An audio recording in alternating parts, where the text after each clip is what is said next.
life. Anyway, greetings from the province of Florence here in Italy. And we're here to talk about the state of academic publishing. Now, there used to be a phrase, publish or perish. It seems to be more true now than it was when it was first coined and used. Publish or be damned, as the newspaper editors said when they had something hot to offer to their public. So, publish, perish, and be damned. Is it going to help you? And what is the state of publishing? I've been a journal editor for 39 years, minus a month or two. And I started off with Springer. In fact, at one point, I managed to have lunch on Fifth Avenue in New York with the Springer family, headed by Conrad Springer. It's worth remembering, though, that Springer now is a multinational which is owned by a series of hedge funds rather than by exclusively by the Springer family, who started it in 1840. I now work for Elsevier, which was founded as a shop that sold maps in Amsterdam in the year 1420. It is, however, likewise now run by a series. These are the big multinationals, and multinationals, what are they? Well, they're Elsevier, Springer, Wiley, which swallowed up Blackwell's, and Taylor and Francis. There are some minor players such as Sage, which is a social science publisher based in California. Then we have other tiers. Well, we've got the so-called predatory publishers, and if you want to know exactly who they are, look at Jeffrey Beall's list. Now, Jeffrey Beall is or was a librarian at Colorado State University, and he put up a website with a list of publishers, academic publishers, that he reckoned to be predatory. In other words, they were in it for the money and little else. They had either no standards or very low standards. Since then, we've had the growth of an intermediate tier, which involves publishers that are well, they've been described as fast food publishers. In other words, they have standards, but they're not very rigorous. And they include MDPI, which has a series of very popular journals, and Frontiers, which is another one. Frontiers is busy downsizing, which is an interesting observation on interesting fact regarding the possible future of all of this. So anyway, we have quite a vast and varied academic publishing landscape. And then, of course, we have a huge increase in the number of papers offered for publication. Now, the journal I founded and edit, which is the International Journal of Disaster Risk Reduction, we started off with 4 papers. Rather bizarrely, the very first paper we published has turned out to be practically the most popular.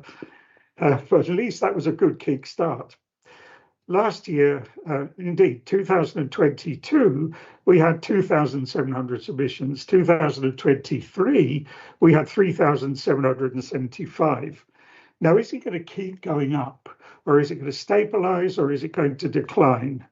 I rather thought from an analysis of the last 6 months that it was declining, except that in the last week, I've had a record number of submissions, namely 94. Which means if I start working on the journal, before I've done about 10 minutes work, I get another submission to deal with, which is I don't know if you've seen the film Fantasia, Disney cartoon film Fantasia. It's very old, but it's a classic. And there's one point where the sorcerer's apprentice, who is Mickey Mouse, does something wrong with the broom and bucket, and it divides and subdivides and subdivides, and he's surrounded by brooms and buckets. And that sometimes is how I feel as an editor. Another factor, and really the one I'd like to concentrate on, is how do you get a paper published? How do you negotiate and overcome the pitfalls? And this is a view from the other side. Now, we always try to publish what is good and what is worthwhile. And we try to do so impartially, dispassionately. It's not always possible. It's not always easy. And we try to do so in the fairest possible way. But firstly, we're only humans. Secondly, there are only 9 or 10 of us. At the moment, there are actually 10, and we may go up to 11 shortly. But we are fairly desperate because last week, we had more manuscripts than we could deal with. Also last year, for that matter. So we do get into a position which is most uncomfortable, where we have to turn down papers that are perhaps a little marginal, but not bad and not totally irrelevant to the scope of the journal. And we have to do that for our own survival, otherwise we would be completely swamped. And that wouldn't do any favors to the people who want their papers reviewed and accepted or whatever very quickly. Now, in the academic publishing business, there's a huge emphasis now and a huge shift in emphasis towards speed. One of the consequences of this is that copy editing has become a casualty of it. Elsevier no longer copy edit. What this means is that there isn't a person who is knowledgeable in English, in formatting, in all the rest, who goes through the manuscript and puts right anything's wrong with it. So that is left to the authors, many of whom are not native speakers and don't see the errors. And certainly the editorial team hasn't got the time to go through each manuscript. If we did, well, we wouldn't have any sleep whatsoever in the average week. Result of which we do have a decline in quality, which is pretty much universal across the whole sector. And this is a direct consequence of the need for speed. The success of a journal now is judged by how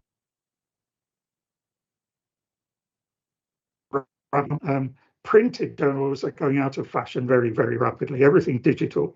That has advantages and disadvantages. There is no page budget. In other words, we can have an issue or a volume that is as long as you like.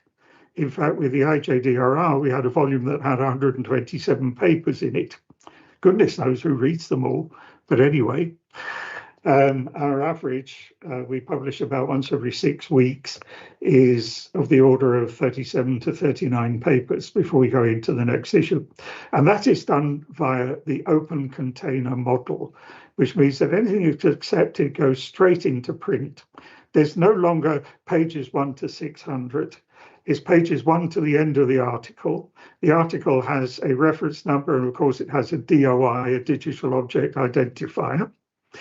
And it goes straight into the journal in any order. In other words, what we have are collections of self-standing articles. Before, we had issues that were in some manner cohesive, and to an extent we still have that with special issues which always have a focus. However, for the rest, a plenary issue of a journal nowadays tends to be increasingly a mixture of this and that, a series of self-standing articles up to a certain number, however many it gets and publishes and accepts and so on. Right, well, let's actually, if I can share my screen now.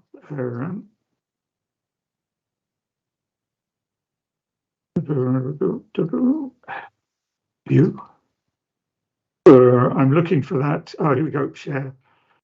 Right, now. Find the right one. Acceptable for publication. Now, this is mercifully short.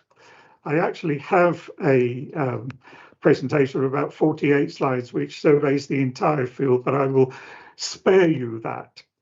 I wrote this because each week I reject at least 50% of what is submitted. And this then is a sort of reflection on why. It's also put in such a way that if you are submitting, perhaps you might get some inspiration from this as to what not to do above all and what to do on the other hand. So how to make your article more acceptable. So we could start with, hang on, let's start with the first significant slide. Innovation. Your article. We don't want a purely local study unless it has got something to it that might interest people who are not fanatically interested in the village or the square meter of soil or whatever it is that you have studied. Now, we could often see a world in a grain of sand, but the important thing is to be able to see a world in that grain of sand, not merely the grain of sand. We also have to have some degree of novelty in your article. We have to have a decent literature review, which will connect your article to a wider body of study, which means that you have placed your work within the context of a much broader endeavor to solve a series of problems. And you have also articulated the connection between what you've done and what the rest of the literature has done in order to show how your article does actually contribute to that literature. Then you have to ask yourself, right, if supposing I'm producing a paper in the field of disaster studies, broadly speaking, or hazards or risk or vulnerability or resilience, or call it what you will. Now, there are about 140 journals you could choose from there in that field. There are also a further 530 or so that occasionally publish papers of this kind. So perhaps the first thing you should do is look at a journal that you're considering and ask yourself, well, is it likely to want my article, or is my article out of scope? So I find that I get many, many articles that are out of scope. They're articles that deal with things that just aren't particularly relevant. For example, in the field of climate change, I get articles about climate change. Well, that is fine if they focus on disasters and climate change, but many of them don't. So I can readdress them to journals in climate change, but I can also say that we don't want them because they're not primarily about disasters. Likewise, I decided that the journal I edited wouldn't deal purely with natural hazards. Now, there is a very, very fuzzy dividing line between disasters and their effects and natural hazards and studying them. But nevertheless, we tread that dividing line and we reject articles that are purely about for example, the mechanics of landslides or landslide susceptibility or seismology or whatever. We also get other articles about engineering that I think are far too close to the engineering journals for them to be appropriate in what we edit.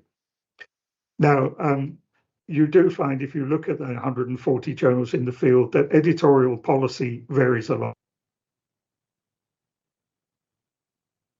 of things, and there are journals that are very specific in what they accept. But it is worth either writing to the editor and saying, look, this is my title, this is my abstract, is it worth submitting it to your journal?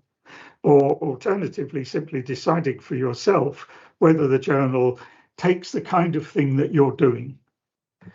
I had an article on that I'd written on culture and disasters, and I submitted it to a geographical journal, and I got back an immediate letter saying this is not geography. Well, I thought it was, but okay, I accept that. I accept being wrong. Submit it elsewhere. So the next thing is presentation, and you'll be absolutely amazed at what I get in the way of formatting. One fairly common thing that crops up is a facsimile of the eventual publication. In other words, make it look as if it's already been published. Now, that gets an immediate rejection. And the reason for that is, firstly, it does not help to get your paper published if you pretend it already has been published in the journal in question. Secondly, if you've got really cramped and small diagrams and typeface and double columns and so on, it does not help evaluation by referees of your article.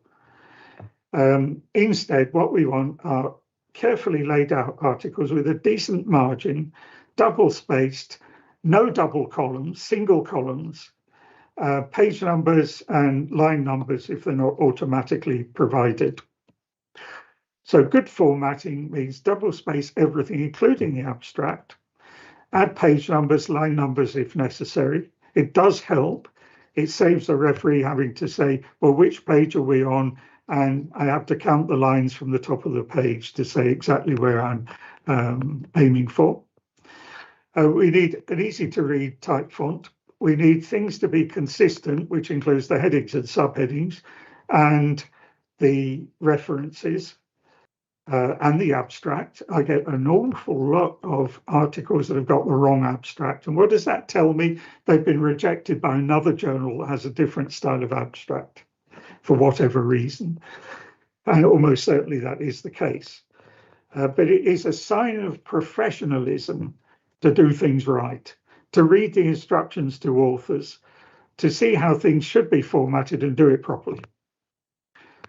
So when the manuscript comes in, and assuming it is not desk rejected, then the object of the exercise is to judge its suitability for publication. Now let's remember that if somebody is deciding whether or not to review a manuscript, the first thing they see is the title and the abstract. And we need to be sure these are written in correct English.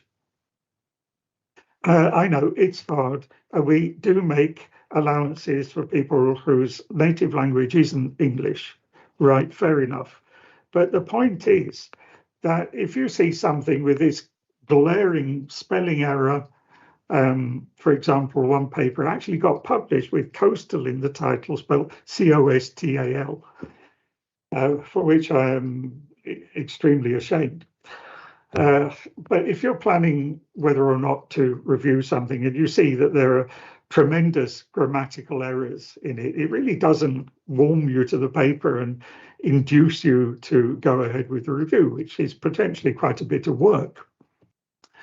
So we need an abstract also that is an accurate summary of the whole paper. It's a simple, short, staccato summary, including the results and conclusions. What we often find is that the abstract is merely an introduction to the problem because the author doesn't want to give away what the conclusions are at the start of the paper.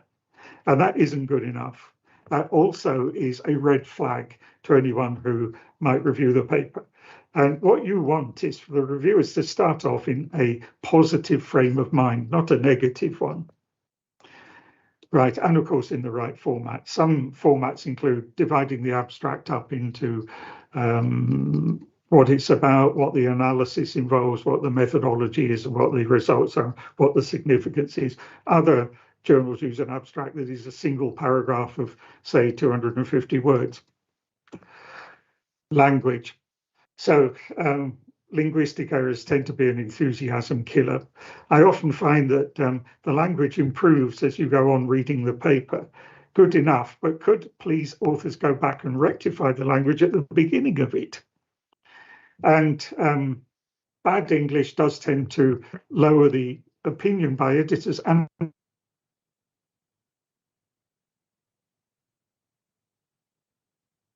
really about the language of expression. It's about what has been done, the actual research. But nevertheless, it is hard to get away from that feeling that if it's badly written, it's not good stuff.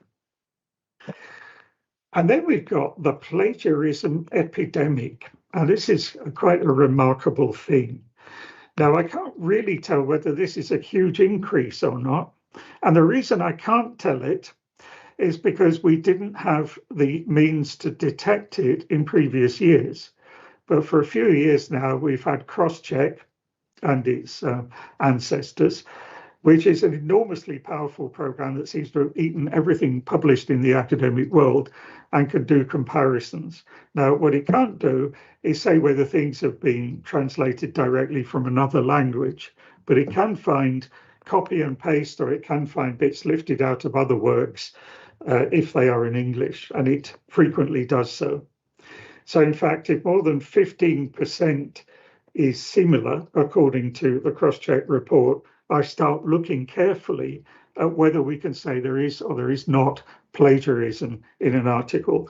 Plagiarism involves taking someone else's ideas, someone else's writing, and dumping them in your paper, usually by copy and paste, sometimes with modification, although usually not much, sometimes with no modification at all. And when you find entire paragraphs that come out of another work, either by the authors who've written this one or by entirely different authors, then really it is a no-no. And let's remember that there are intellectual property laws and rules which means that you cannot do this without attribution. You cannot take long quotations without asking for copyright release. Publishers have the relevant pages on their websites for you to do that. Likewise, if you use someone else's diagram, again, you should be seeking copyright release. And that is something that nowadays is seldom done. But it is so easy and so tempting when you read something to underline it, to highlight it, and then copy it and dump it in your own work. So we get an awful lot of that, and it seems to be very much on the increase.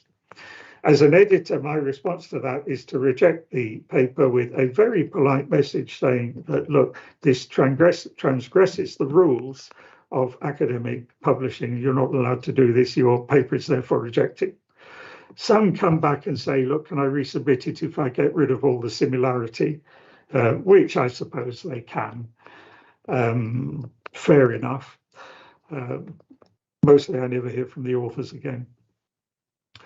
So let's just remember, any sizable use of someone else's published work or your own published work that is genuinely published needs copyright release. Now, that isn't true for working papers and for preprints. There is a fuzzy dividing line between what we can regard as published and what isn't truly formally published. If it has a DOI, a digital object identifier number, then really it is published.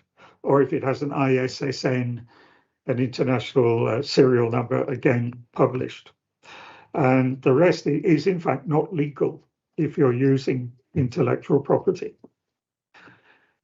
So submission done online, it's always done online. Firstly, I wouldn't recommend submitting to special issues unless there's an open call and you're fairly convinced that your paper is highly suitable to the special issue, or unless you've been invited to submit and perhaps the whole special issue proposal has your abstract and your title and coordinates in it and has been accepted to go ahead with. So, okay, special issue is out unless you're part of the scene there. It's worth doing the submission with care. Now, I get articles that are submitted of which part of the submission is in Chinese or Turkish. That is not good enough, because automatically certain details go out to potential reviewers. If they don't speak Chinese or Turkish, they don't even know what the title of the article is. So again, it's a rejection. Please submit again and do it properly next time around. Also, when you get the PDF that is the thing that gets sent out to reviewers, it's worth looking at it just to see whether there's anything wrong with it. Sometimes the citation system goes haywire because it contains an algorithm and that won't transform into a PDF. Sometimes there are bits missing. Sometimes there's no real PDF at all. And in which case everything goes completely wrong and you're just wasting other people's time and your own time. As a summary, malpractice, irrelevant submission out of scope, probably the most common. Plagiarism, it's an epidemic, it really is, and it's getting worse, or seems to be. Submission to more than one journal at once. To an extent, there are now algorithms that can detect that, but they can't detect it between publishers. It is absolutely not allowed. You sign a sort of oath to say that you haven't done this. It's also a potential infringement of copyright. In terms of authorship, you should not use anybody's name unless they have fully agreed to that. I won't allow my name to be used on articles unless I've actually written some of it. I don't wish to have honorary authorship. I need to have a tangible contribution to the article before my name will appear on it. What we do about artificial intelligence, I honestly don't know, and I don't think the publishers know yet. We're in a phase of suck it and see. Let's see what happens next. Now, publishers are not totally averse to artificial intelligence. For example, it can be used to improve your English. In other words, your grammar, your sentence structure, your syntax, and so on. And that might be a good thing. And it also might be something that we can allow. However, if artificial intelligence is doing your research for you and writing your paper for you, that is not a good thing.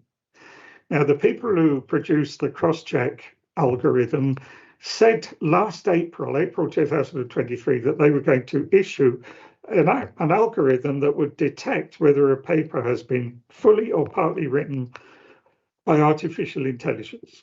Along came April and it didn't appear and still hasn't. So I assume there are some really serious technical problems of detecting artificial intelligence. As artificial intelligence gets more and more sophisticated and more used, those problems may compound rather than get smaller. Now, of course, we don't want you to falsify your results or your data or anything of that. That tends to be more common if it happens in hard sciences, and we may be reliant on referees to detect it, which they may or may not do. But we hope very much that we're not publishing things where there has been any kind of falsification or fraudulence. If there is, then the paper gets retracted, it gets cancelled, it gets taken down or whatever. Another thing is citation cartels. We have groups, it seems to be particularly prevalent in Italy, where they all agree to cite each other. So we have papers with excessive citation, all of certain authors. A citation that doesn't help. The purpose of citation is, it's the answer to the question, if you want to know more, this is where you need to go. Or where do I need to go? We therefore don't need excessive citation. We need citation that actually helps. So you can say, well, if I want to know more about this, what do I read? What we don't want is citation because it's somebody's mate and everyone is trying to drive up their citation indexes. So we also get political issues in ethical violations. We've had problems over maps of China, for example, over that, but let's not go into it, or we'll be into a sort of rather small area rather than the broad field. So then that I think is just about close to the end of it. My conclusion after something of the order of 16,000 manuscripts edited and nearly 39 years is that many authors have got little understanding of how their thoughts and their ideas is translated into a printed communication, whether it's printed on paper or printed digitally.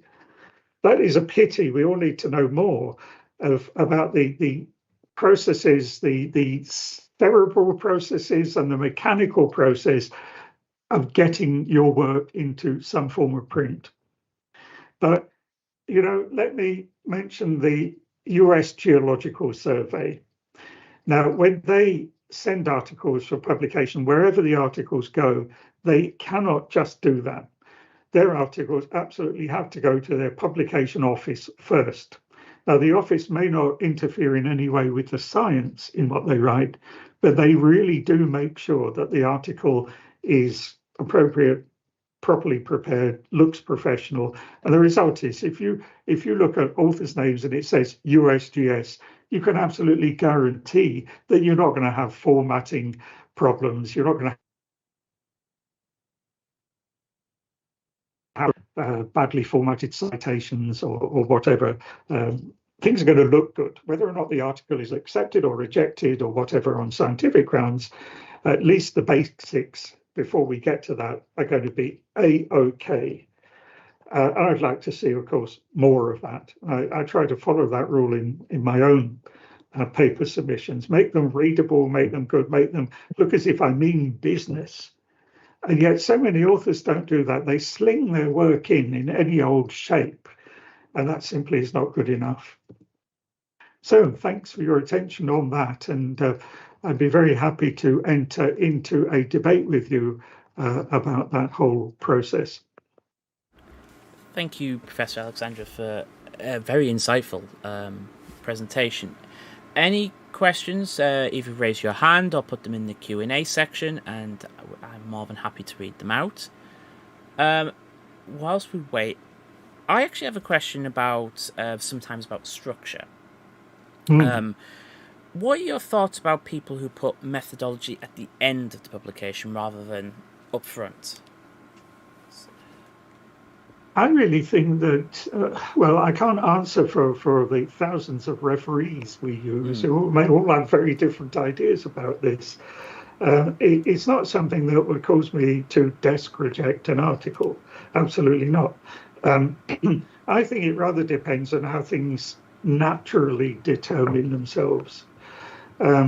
If it adds to the understandability, the readability of the paper, then I think it's a very good idea. If it doesn't, is it necessary? If it detracts from the understanding of the article, then it's not a good idea. But I think it's something that would have to be evaluated on a case-by-case basis as well. Oh, by the way, one thing I didn't talk about at all was what is the future of academic publishing? There is one very good reason why I haven't the faintest idea what the future is. After looking at it closely and participating in it closely for 4 decades, I just don't know where it's going. I have a feeling that that is true of many of the publishers too. The digital revolution has swept through it. Now everything is done much more quickly. You could say more efficiently, but we're also dealing with an explosion in the number of articles because more and more countries have required their academics to publish a certain amount in a certain category of journals every year. So therefore we get hordes and hordes of people. I would say that 70% or more of academic publishing is for personnel reasons, to keep your job, to get promotion, to get on the job ladder, to have a richer CV so that you can somehow get a decent job, or whatever, or to get a merit raise, which is very much the American system. When I was in the US, the university there for more than 20 years, a decently published article in a decent journal was worth $500 on my salary in perpetuity. So there was a very strong financial incentive to publish. The alternative incentive is if you don't publish enough, you get the sack. You get fired for it. So, I mean, these are harsh and competitive times, which is one reason why we have so much submitted of such variable quality. Where that leads us, I don't know, but the upward trend simply cannot go on forever.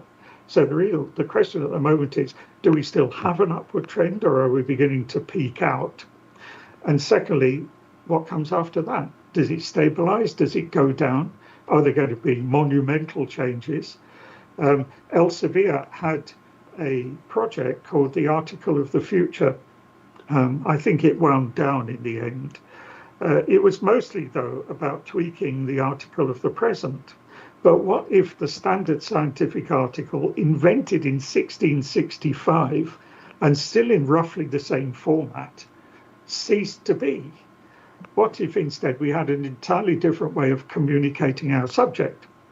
And in many countries, Britain included, one of the sad things to my mind is that in many disciplines you get no credit for writing a book.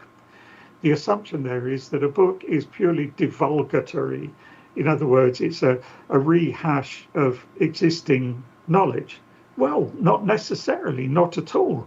A book could be actually a rather more trailblazing exercise than a single paper, or indeed even a suite of papers. Alternative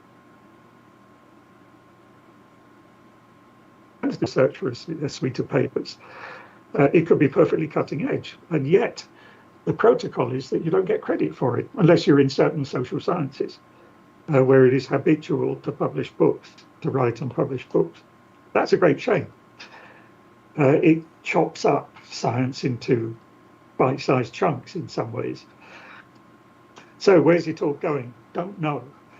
We will see. But because we're on the verge of yet more digital revolutions, that's one reason why it's very hard to predict which direction it's going to go into. It will digitize more. It will become ever more dependent on electricity.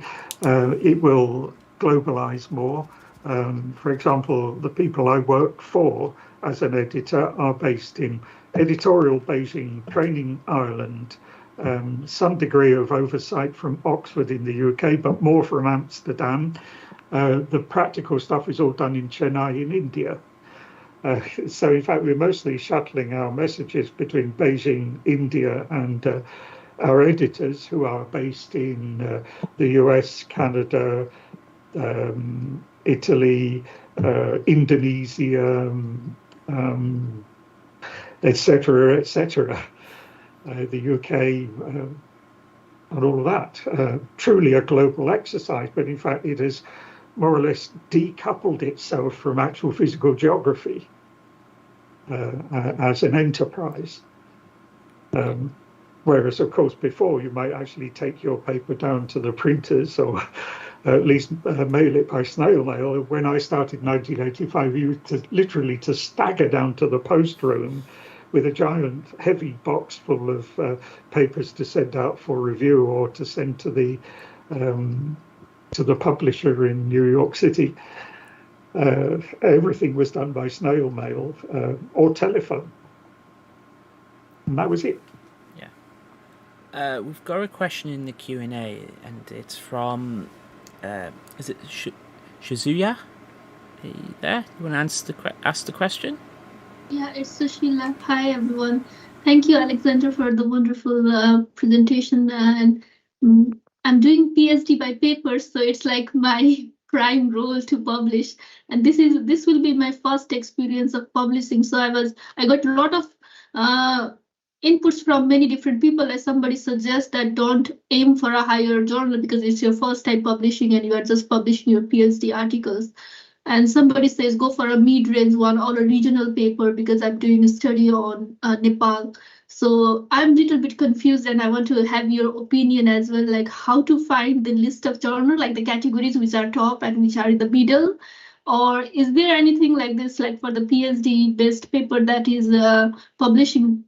Do they have like this category, like they have to go on this range, or have you any say on that, please?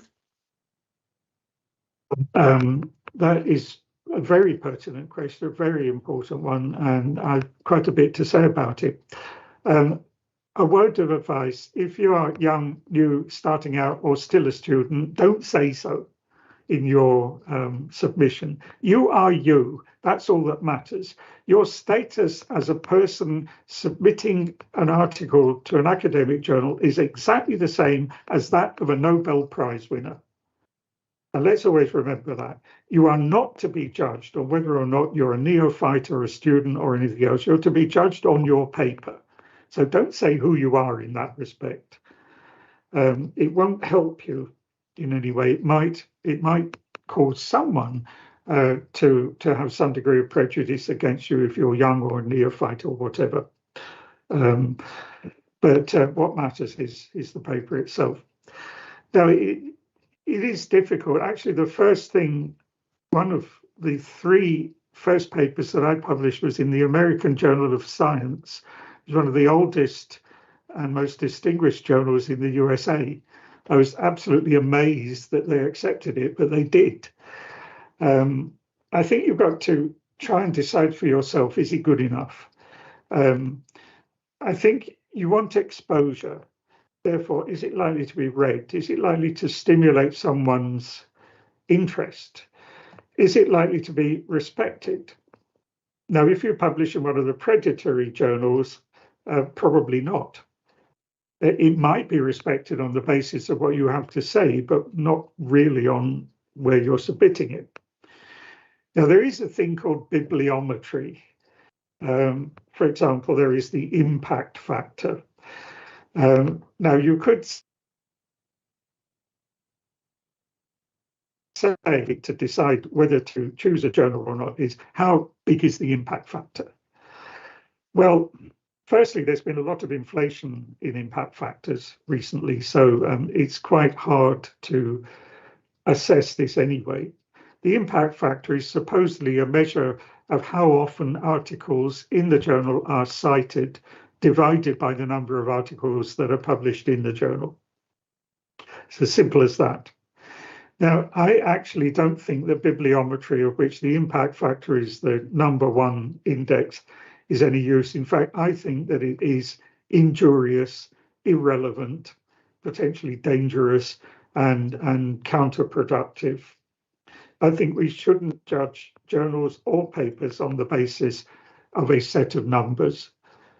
And there are various reasons for this. One is that you might actually succeed in getting a spectacularly bad paper published, and then everyone cites it in order to shoot it down, in which case, oh, wow, you've got loads and loads of citations for this paper. It's actually absolute rubbish, which means that not all citation indices are a good thing at all. If you take a book, for example, such as Samuel Huntington's Clash of Civilizations, now that book has been absolutely notorious. It's been cited by all and sundry. Why? Well, because it suggests a model of the modern world that most authoritative commentators say is absolutely wrong. Well, you can believe or not believe Samuel Huntington in his model of the Clash of Civilizations, but the fact is that he became famous on the basis of a model that the most authoritative people think is fundamentally wrong. When we get bibliometry involved with that, we've got all sorts of problems, and moreover, citations can be manipulated in various ways so that you've got more of them or somebody's got more of them, and drives up the citation ratio in the journal and so on and so forth. More malpractice. So how would you choose a journal? Well, firstly, does your article fit in it? Is it a decent journal by a decent publisher? They're not all the big five, Wiley, Elsevier, Taylor and Francis, and so on, and Springer. There are also, of course, the academic publishers headed by Oxford and Cambridge University presses, who've been around for 500 years and generally do a pretty good job. And there are some notable minor publishers in the social sciences. There is Berghahn, which is a fairly decent one, and so on. So, I mean, you could look at journals and say, well, is it a decent looking journal? Would you say that it's probably got decent procedures? Is it widely known and widely read? And then decide on that basis. And I would suggest you do that rather than looking at the cite index, the citation index, or whatever, which I don't personally particularly trust. Right, we've got another question in the Q&A from Victor. Victor, are you there? Yes, I am. Thank you. Thank you both. And first of all, thank you, Professor Alexandra, for your session. It's quite insightful. I mean, I don't often hear from editors sort of their world and how they sort of deal with the publication process. So my question, I think I only caught the tail end of the introduction before you started sharing your slides. I think you were talking about the tiers of all these journals, as it were. I think you touched on predatory journals, etc. My question is for those that are sort of near to publishing. Is it worthwhile having a mix in their approach to publishing outlets, or should we just be aiming for the traditional? I think you partly touched on it as you answered the previous question, right? Because obviously it takes forever to get a paper published in some cases. Well, what's your view on that? Have to. You can always look at the list of predatory journals, which I think is still on Jeffrey Beall's webpage. At least I hope it is. I'm slightly uncertain because the predatory publishers have tried frequently to sue him about it. So he's had to shift his webpage around a bit. But anyway, it's usually possible to work out which of them there are. There are some fuzzy areas. Hindawi, I think, has been purchased by Wiley. Hindawi was considered a predatory publisher based in India. In other words, one that exists to make money out of academic publishing without particularly good standards. I would suggest quality is better than quantity in publishing.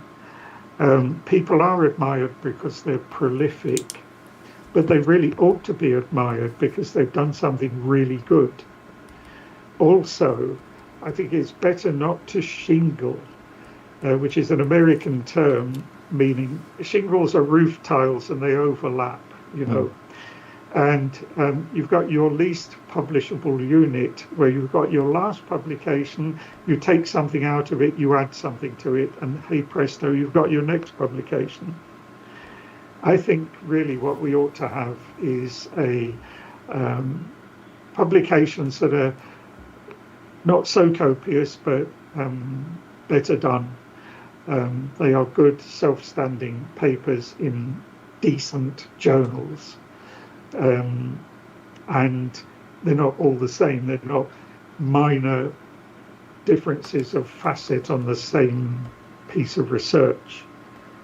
But they do show a genuine progression in your intellectual activity, your thinking, your findings, and so on. They're not merely an attempt to tease something more out of the same set of results. Now, you might publish several things on one set of results, but they should be well differentiated. They shouldn't be an attempt to disguise the fact that you haven't got anything much new to say.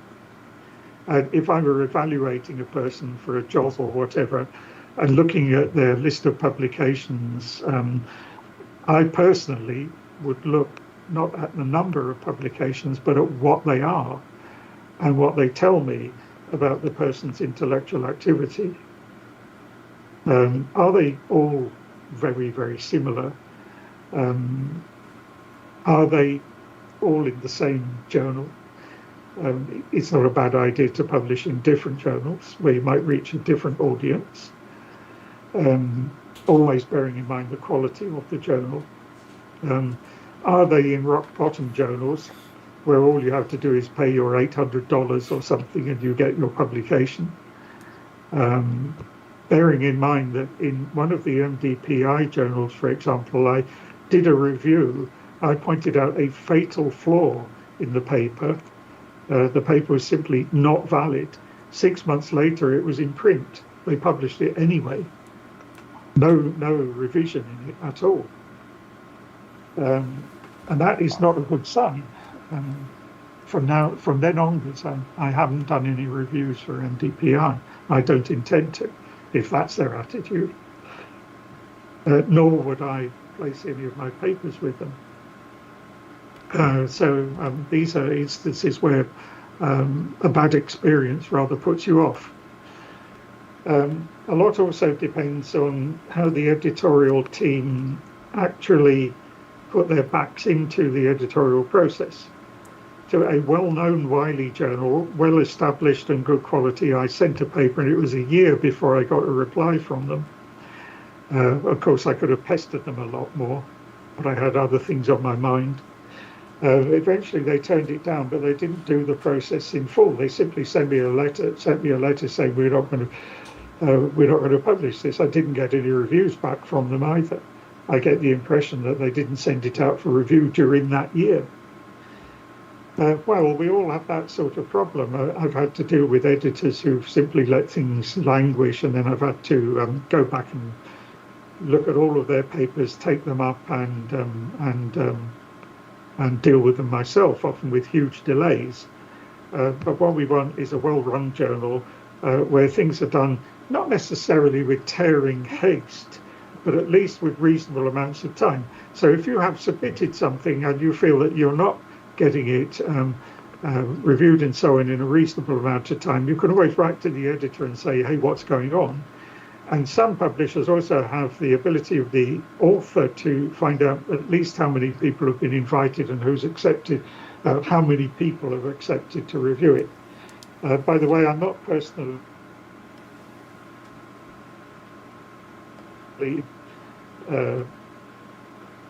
open reviews. There are pros and cons. There are things for and against open reviews, where you see the name of the reviewer, everyone can read the review and so on, but it doesn't allow you to say something damning about the author, especially if you think the author is someone who might have reprisals in store for you when you next meet them at a conference or something. I rather prefer it to be a single blind process where the authors don't know who the reviewer is, but I don't see much point in the reviewer not knowing who the authors are, because you can often work it out from self-citation or from other things that have been published, in which case you might as well have the authors' names on the... Elsevier use the single blind process. They don't reveal the reviewers' names, but they do reveal the authors' names to the reviewers. And that suits me. Other journals have the double blind process, where at least theoretically you don't know who wrote the article. Fair enough. But I don't really support the completely open review process. Yes, we want to help authors, but sometimes the kindest thing you can do to them is reject their paper. It gets the message across better than fooling them that this is a savable enterprise if it's something that really there's not much you can do to save the paper. And also Thank you. Yeah, thanks. And also I've put Bill's list in the Q&A as well. It's still active. Any further questions? Just put them in the Q&A. And one thing also I would like to highlight and about predatory papers, try and avoid the ones that email you after a conference, because they will bombard you with emails. I've had it a few times where you get an email to say, oh, publish with us, we're interested in your paper. It's the same kind of predatory behaviour. Any further questions? By the way, there's a lot of junk emails about conferences and publications. You have to be able to learn to recognize junk emails and not recognize them as genuine opportunities.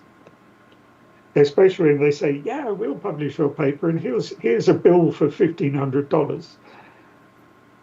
Yeah, I had that so many times in the last years. I'm just getting sick of them now. Any other comments, questions? Or I can't see. Oh, got a hand up. Yep. Is it Salma? Oh, I just remembered. I need to unmute you. Right, sorry. Yeah, there we go. Should be able to answer your question. Thank you, David, for this wonderful presentation. And I just have a question for when you mentioned about like lots of junk email regarding the conferences. So especially like for us, if I'm talking about myself, like with no experience literally with the field of these lots of publication and things, how to recognize this kind of email? And sometimes, like if, for example, if I participate in a conference and I prepare a paper for submission,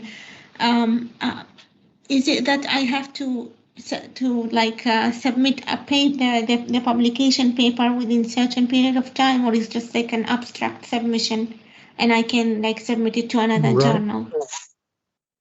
Very good point. I think you have to do background research on this. For example, if you get an invitation to a conference, firstly, are they going to require money of you? Secondly, is this a bona fide thing? There are conferences run by the private sector that are bona fide, but a lot of them are not. They're there to make money out of conferences. I've actually been to Abu Dhabi in the United Arab Emirates on one of these conferences, and it wasn't a happy experience. It was in the early days of this, the growth of these things, and I didn't recognize that this, in fact, was a purely commercial exercise. I was also a bit curious to see Abu Dhabi, which I'd never been there before. But it was not a good thing at all. Therefore, you can do some research on the web. You could perhaps ask someone, is this a good thing or not? Someone perhaps with a little experience of these things. Are these people bona fide? Are they going to ask me for money? And in the end, make your decision.